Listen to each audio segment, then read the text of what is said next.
खबर हनुमानगढ़ के नोहर से है, जहां नगरपालिका द्वारा पट्टे जारी करने में बरती गई कथित अनियमितता का मामला डीएलबी तक पहुंच गया है। इसको लेकर पालिका अध्यक्ष के विरुद्ध हुई जांच के बाद उनसे जवाब मांगा गया है। इस पूरे मामले को लेकर राजस्थान मदरसा बोर्ड की पूर्व अध्यक्ष मेहरू निशा टाक ने प्रेस कॉन्फ्रेंस कर इस प्रकरण की जांच एसओजी और एसीबी से करवाने की मांग उठाई है। उन्होंने पालिका अध्यक्ष मोनिका खटौतिया पर पट्टे जारी करने, सुमोटो में भारी अनियमितताएं बरतने और अपने निजी हित के लिए नियम कायदों को ताक पर रखने का आरोप लगाया। उन्होंने कहा कि पालिका अध्यक्ष ने अपने पद का दुरुपयोग करते हुए नियम विरुद्ध अपने ही पति के नाम से पट्टा जारी कर दिया, जबकि उसकी न तो आपत्ति सूचना प्रकाशित कराई गई और न ही कई अन्य महत्वपूर्ण प्रक्रिया पूरी की गई। यही नहीं, इसके अलावा भी पालिका अध्यक्ष ने सरकारी फाइलों को गैर कानूनी ढंग से अपने घर मंगवा कर उनमें नियम विरुद्ध किए गए। मेहरू निशा टाक ने बताया कि बात 1 व 2 के पूर्व पार्षदों की ओर से इस संबंध में डीएलबी में की गई शिकायत को सही मानते हुए पालिका अध्यक्ष से 7 दिन में जवाब तलब किया गया है। इस संबंध में नोटिस भी उनके घर चस्पा किए जा चुके हैं। वहीं टाक ने बताया कि नगर अगर पालिका अध्यक्ष के खिलाफ दोष साबित हो जाता है तो उनके निलंबन की कार्यवाही राज्य सरकार द्वारा की जा सकती है।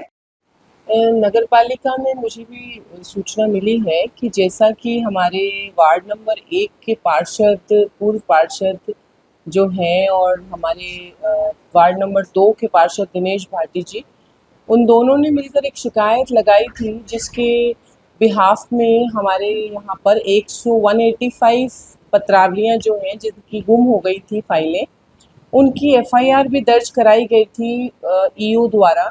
भरत हरतुवाल थे जब, उन्होंने करवाई थी और भूमि शाखा से रिपोर्ट भी हुई थी। सभी वहाँ का सारा सर्च भी हुआ था नगर पालिका का। बहुत सी चीज़ें इसमें खोजी गई थी। लोग जन बहुत परेशान थे कि उनको मूल फाइलें नगर पालिका से गायब हैं।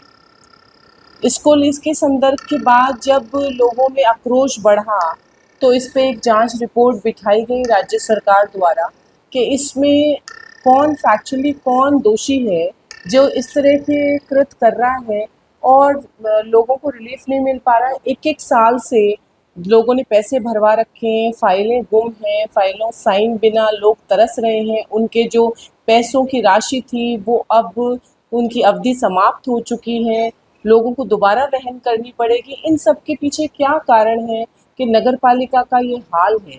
तो क्योंकि ऐसा कभी भी नहीं हुआ, चाहे माननीय राजेंद्र जी चचान रहे, चाहे मंजूर चेयरमैन जी रहे, फाइलें हमेशा ही घर पे आया करती थी, अवलोकन के बाद हमेशा घर चली जाया करती थी। लेकिन ये जो अगर किसी ने भी किया है तो ये व्यक्तिगत ही किसी का वो हो सकता है लालच, क्योंकि आज तक ऐसी कभी भी हमारे नौहर शहर में प्रणाली रही नहीं।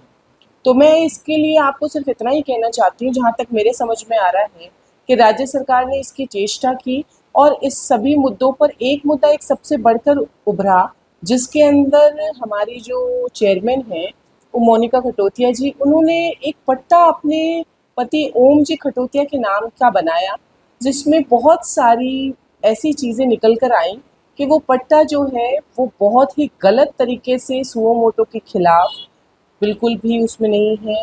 उन्होंने उसकी विज्ञप्ति जारी नहीं की, उसमें ना तो डिस्पैच नंबर में, डिस्पैच रजिस्टर में उसका कोई भी विवरण है।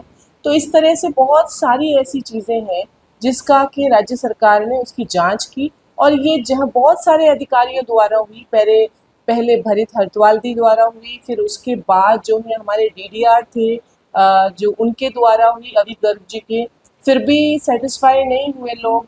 फिर उसके बाद डीएलबी ने खुद, निदेशक ने इस बात की जांच की, जांच कमेटी बिठा के हुई। अब उस जांच का कंप्लीट हो चुकी है और जैसा कि हमें पत्र मिला है कल नगर पालिका द्वारा, तो उसमें साफ प्रतीत होता है कि 4-5 दोष ऐसे निकले हैं जिन पे दोषी मानते हुए 7 दिन का नोटिस निकाला गया है और निदेशालय में इनको जवाब देना है।